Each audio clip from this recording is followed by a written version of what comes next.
हरे कृष्ण कृष्ण कृष्ण हरे हरे, हरे राम राम राम हरे हरे।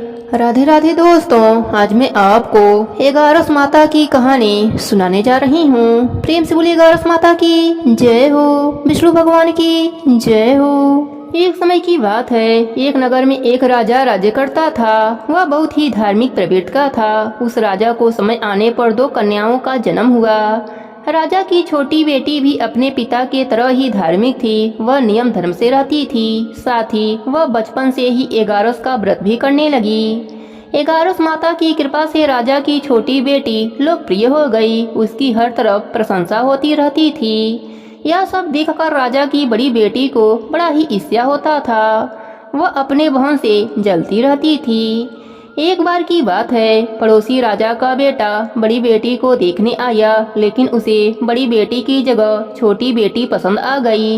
अब तो बड़ी बहन अपने छोटी बहन से और भी अधिक जलने लगी। वह अपने छोटी बहन को मारने के नए नए तरीके अपनाती है। एक बार खाना में जहर मिलाकर उसे खिलाने की कोशिश करती है। एक बार मटके में जहरीला सांप रखकर छोटी बहन के कमरे में रख देती है। एक बार छोटी बेटी को पनघट पर पानी भरने के लिए ले जाती है और धोखे से नदी में धक्का दे देती है। हर बार 11 माता उसे बचा लेती हैं, क्योंकि वह 11 माता का व्रत किया करती थी। बड़ी बहन बहुत परेशान हो गई कि यह तो किसी भी तरह नहीं मरती। एक दिन बड़ी बहन छोटी बहन से बोली, मेरी प्यारी बहन, भगवान ने हम सबकी मृत्यु किसी न किसी तरह से लिखी है। क्या तुम्हें पता है तुम्हारी मृत्यु कैसे होगी? छोटी बहन बहुत ही सीधी साधी थी। वह बोली, मेरी मृत्यु मेरे पालतू तोते के गले में जो हार है उसी में अटकी हुई है। यदि कोई मेरे तोते को मारकर वह हार पहन ले तो मैं मूर्छित हो जाऊंगी, और फिर उस हार को उतारकर कोई रख दे तो मैं जीवित हो जाऊंगी। उस रात छोटी बहन अपने पिताजी के पास गई और बोली, पिताजी, मुझे शक है, यदि मैं मर जाऊं तो आप मुझे जलाना मत। आप मुझे हमारे पुराने महल के कुएं के पास झोपड़ी बनवाकर खाट पर सुला देना। राजा बोले, बेटी, तुम ऐसा क्यों बोल रही हो? 3 दिन बाद तो तुम्हारी शादी है। तब छोटी बेटी बोली, पिताजी, समय का कोई भरोसा नहीं। इस तरह शादी वाला दिन भी आ गया। उसी दिन बड़ी बहन छोटी बहन के पालतू तोते को ढूंढती है, पर वह उसे कहीं नहीं मिलता। तभी दरवाजे पर बारात आ जाती है। वरमाला का कार्यक्रम संपन्न हो जाता है। फेरों की रस्म शुरू हो जाती है। उधर बड़ी बहन तोते को ढूंढ लेती है और वह उस तोते को मार देती है।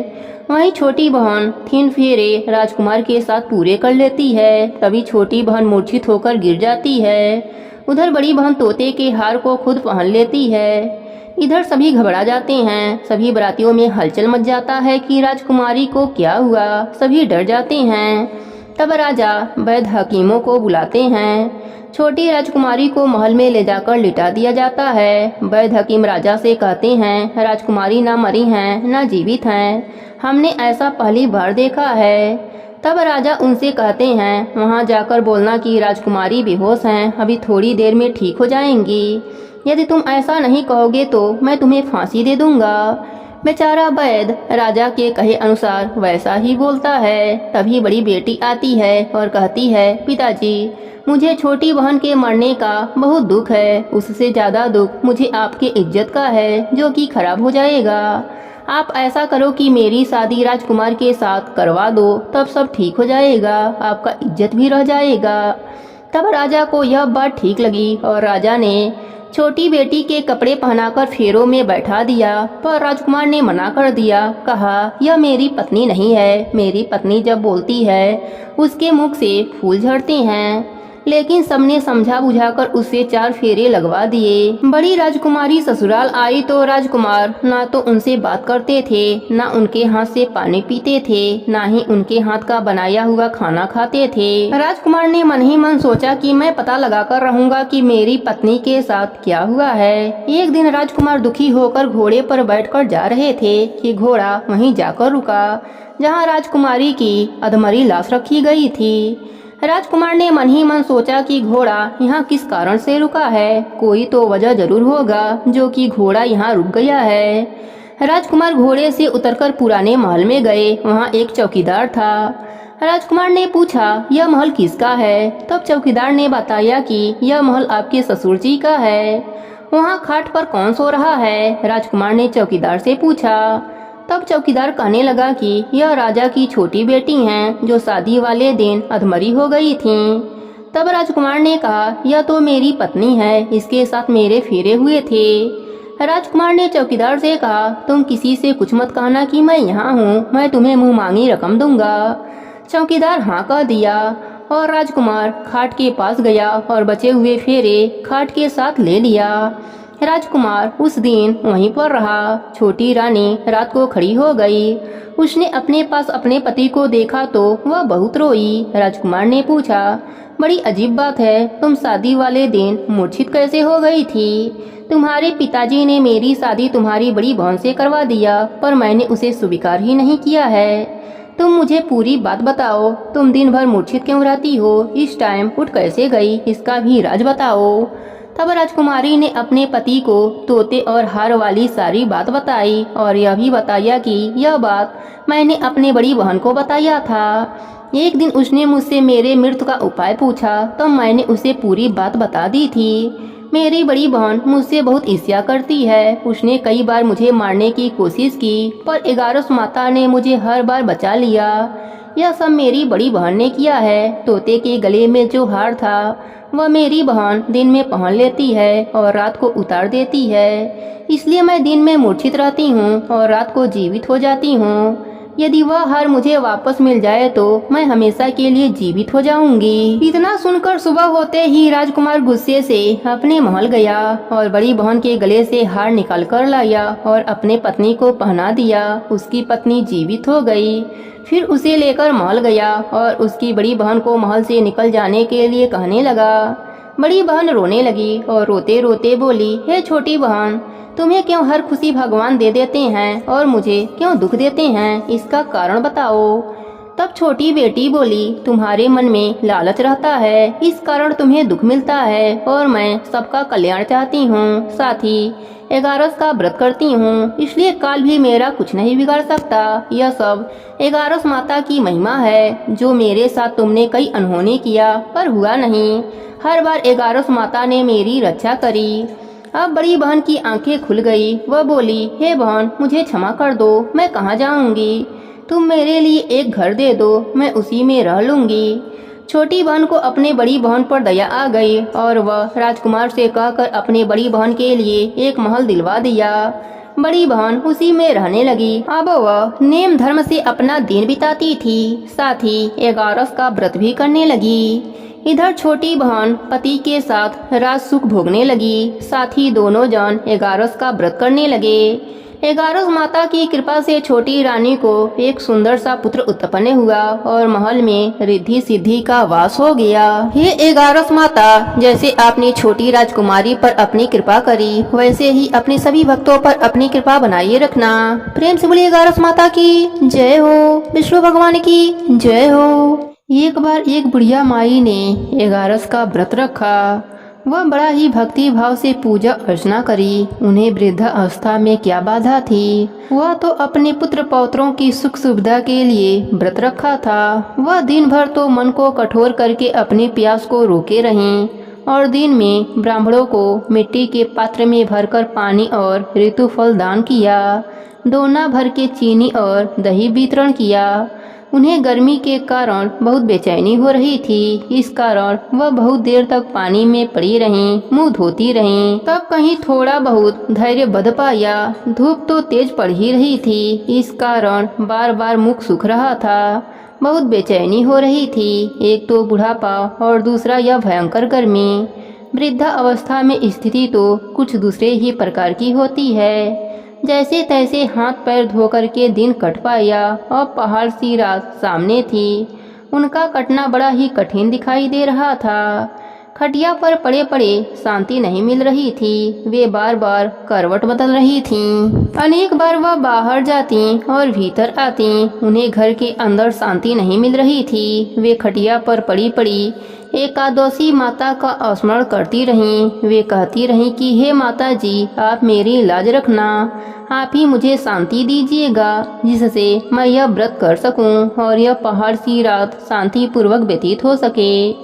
प्यास के कारण बुढ़िया माँ की बेचैनी तो बढ़ ही रही थी। उन्होंने धैर्य रखने का बहुत प्रयास किया, किंतु सहनशीलता की सीमा टूट गई और वह घबरा कर एकदम चिल्ला उठी, बोली कि बचाओ बचाओ। अम्मा का चिल्लाना सुनकर परिवार भर के नर नारी, बच्चे, अड़ोसी पड़ोसी एकत्रित होकर बुढ़िया अम्मा के खटिया के समीप पहुंच गए। सबने पूछा कि अम्मा, आपको क्या हुआ?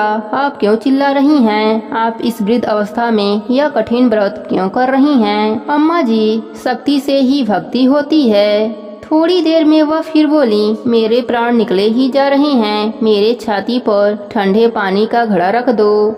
अब नातियों ने दादी के छाती पर ठंडे पानी का पात्र रख दिया। तब उन्हें थोड़ा बहुत आराम मिला और थोड़ी देर के लिए उन्होंने अपनी आंखें बंद कर लिया। अब एकादशी माता ने सोचा, यह बुढ़िया अम्मा तो बहुत ही कठोर हैं, जरा जाकर उनकी परीक्षा लेनी चाहिए। वे आधी रात को मुर्गा बनकर टेर लगाने लगीं। मुर्गा की आवाज़ सुनकर दादी जल्दी से उठीं और बाहर जाकर आसमान की ओर देखा, किंतु आसमान में कहीं उन्हें प्रातःकालीन तारा नजर नहीं आया। वे सोचने लगीं, यह मुर्गा क्यों और कैसे बोल गया? उन्हें प्यास तो लग ही रही थी। थोड़ा बहुत उनका मन भी विचलित हो गया। अंत में उन्होंने दृढ़ निश्चय कर लिया कि मैं व्रत को पूर्ण करके ही छोड़ूंगी, चाहे भले ही मेरे प्राण क्यों न निकल जाएं। यह सोचकर फिर खटिया पर शिथिल होकर लेट गईं। थोड़ी देर में एकादशी माता ने उनका फिर से परीक्षा लेनी चाहिए। एक छोटी सी बालिका एक गिलास में शरबत लेकर उनके सिरहाने आकर खड़ी हो गई और जोर से बोली, दादी जी, सवेरा हो गया, आप हाथ मुंह धोकर शरबत पी लीजिए। पहले तो शरबत का गिलास देखकर उनका मन मचल उठा, किंतु अचानक व्रत का स्मरण हो आया और उन्होंने सोचा कि मैं किसी भी प्रकार से अभी शरबत नहीं पी सकती हूँ, और वे शांति पूर्वक अपनी खटिया पर लेटी रहीं। फिर थोड़ी ही देर में उन्हें ऐसा लगा जैसे किसी ने उन्हें पानी के कुएं में पलट दिया हो। वह बड़ी देर तक हाथ पैर चलाती रहीं, किंतु उन्होंने अपने मुंह में एक बूंद पानी जाने नहीं दिया। वे दृढ़ता पूर्वक अपना व्रत पालन करती रहीं। थोड़ी देर में न जाने कहां से सामने आग जलने लगी, जिससे भारी गर्मी बढ़ने लगी। प्यास के कारण प्राण निकलने लगे, किंतु बुढ़िया माई का कुछ नहीं बिगड़ पाया। वे जहां की तहां मुस्कुराती हुई बैठी रहीं। थोड़ी ही देर में बाहर प्रकाश दिखाई देने लगा। ऐसा लगा जैसे सवेरा हो गया हो। बुढ़िया माई ने जब बाहर निकलकर देखा तो समझ गईं अभी सवेरा होने में 3-4 घंटे की देरी है। यह जानकर भी वह शांति पूर्वक इधर उधर घूमने लगीं। फिर एकादशी माता यह बात अच्छी तरह से समझ गईं कि यह बुढ़िया किसी भी प्रकार से अपने व्रत से टस से मस नहीं हो सकती है। वे उनके सत्य व्रत को अच्छी तरह से समझ गई थीं। अब सवेरा होते ही बुढ़िया माई ने स्नान किया, भगवान का पूजा पाठ करी, एकादशी व्रत की कथा सुनी, ब्राह्मणों को दक्षिणा देकर भोजन कराया। तब कहीं उन्होंने व्रत का पारण करके जल ग्रहण किया। फिर अम्मा ने स्वयं भोजन किया। उस श्रेष्ठ व्रत के प्रभाव से बुढ़िया अम्मा की आयु में वृद्धि हो गई। उनका घर परिवार हरा भरा हो गया। अब उनको अभाव न रहा। वे हर तरह से सुख साधनों से संपन्न हो गईं। नाती नातिन से उनका घर भर गया और वे उसी दिन से 12 महीनों की एकादशियों का व्रत करने लगीं। एकादशी माता के व्रत के प्रभाव से इस संसार में हर प्रकार के सुख भोग कर अंत में वह बैकुंठ धाम को चली गईं। हे एकादशी माता, जैसे आपने बुढ़िया माई पर अपनी कृपा करी, वैसे ही अपने सभी भक्तों पर अपनी कृपा बनाए रखना। सबके व्रत को पूर्ण करना। प्रेम से बोले एकादशी माता की जय हो। एक नगर में एक सेठ रहता था। वह अपने शादी के बाद नए वस्त्र पहनकर अपने पत्नी को लाने पहली बार ससुराल जा रहा था। रास्ते में उसने एक गाय को तालाब की ओर जाते देखा। वह गाय पानी पीने के लिए तालाब में उतर तो गई, लेकिन कीचड़ होने के वजह से वह तालाब से बाहर नहीं निकल पा रही थी। गाय ने उस आदमी को वहां से गुजरते देखा तो उसने उस आदमी से मदद के लिए कहा, लेकिन सेठ ने कहा कि मैं नया वस्त्र पहना हूँ और मैं अपने ससुराल जा रहा हूँ। अगर मैं तुम्हारी मदद करूँगा तो मेरे कपड़े गंदे हो जाएंगे। गाय माता उदास हो गईं और वह कीचड़ में धंसती जा रही थीं। गाय ने उस सेठ को श्राप दे दिया कि अब से 8 पहर बाद तू गधा बन जाएगा। अब वह सेठ डर गया और गाय से अपने भूल के लिए क्षमा मांगने लगा, लेकिन तब तक गाय पूरी तरह पानी में डूब चुकी थी। वह सेठ पछताता हुआ उदास मन से अपने ससुराल पहुंचा। जाते ही उसने अपने पत्नी को ले जाने की रट लगा दी। सभी ने उसे बहुत आग्रह किया कि अभी तो तुम आए हो, कम से कम एक रात यहाँ रुक जाओ, लेकिन वह रुकने के लिए तैयार न हुआ। तब उसकी पत्नी ने कहा कि जब सभी लोग इतना कह रहे हैं तो आप एक दिन के लिए क्यों नहीं रुक जाते। तब उसने अपने पत्नी को गाय के श्राप वाली बात बताई। उसकी पत्नी उसी वक्त अपने मायके से विदाई लेकर पति के साथ चल पड़ी। 8 पहर बाद वह आदमी गधा बन गया और पूरा दिन घर में पड़ा रहता। कुछ दिनों के बाद घर में खाने पीने के लाले पड़ गए। तब उसने अपने पत्नी से कहा कि मुझे लेकर बाहर मजदूरी करो। तब उसकी पत्नी उसे लेकर बाहर गई और नगर के राजा के यहाँ मजदूरी का काम करने लगी। उसे वहाँ बोझ उठाते देख लोगों ने कहा कि तुम्हारे पास तो गधा है, फिर तुम बोझ क्यों उठा रही हो। परंतु उसने कोई भी उत्तर नहीं दिया और अपना काम करती रही। दूर से यह सब राजा भी देख रहा था। उसने भी उसे यही कहा कि तुम्हारे पास तो गधा है, फिर तुम यह बोझ क्यों उठा रही हो। तब उसने राजा से कहा कि यह गधा नहीं है, यह मेरे पति हैं। उसने गाय के श्राप वाली पूरी बात राजा को बताई। राजा ने अपने नगर में विद्वानों और पंडितों को बुलाकर इसका उपाय पूछा। तब एक विद्वान ने बताया कि जिस किसी ने 101 एगारस का व्रत किया हो, वह अपने पुण्य का फल इसे दे दे तो यह अपने असली रूप में आ सकता है। यहाँ हम आपको एगारस का अर्थ स्पष्ट कर देते हैं। 11 एकादशी व्रत रखने पर 1 एगारस पूरा होता है और 22 एकादशी का व्रत रखने पर 2 एगारस पूरा होता है।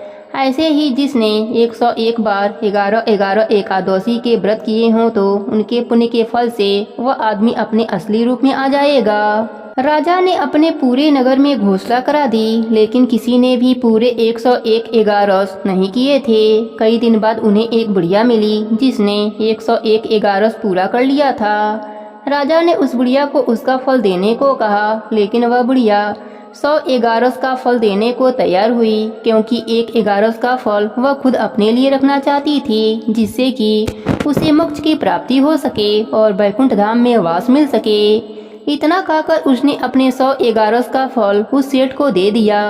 तब वह गधा से मनुष्य रूप में आ गया, लेकिन 1 एगारस कम होने के वजह से गधे की पूंछ उसके शरीर से नहीं गई। एगारस की यह महिमा देखकर वह पति पत्नी एगारस व्रत करने का निर्णय लिया। दोनों पति पत्नी एगारस का व्रत करने लगे।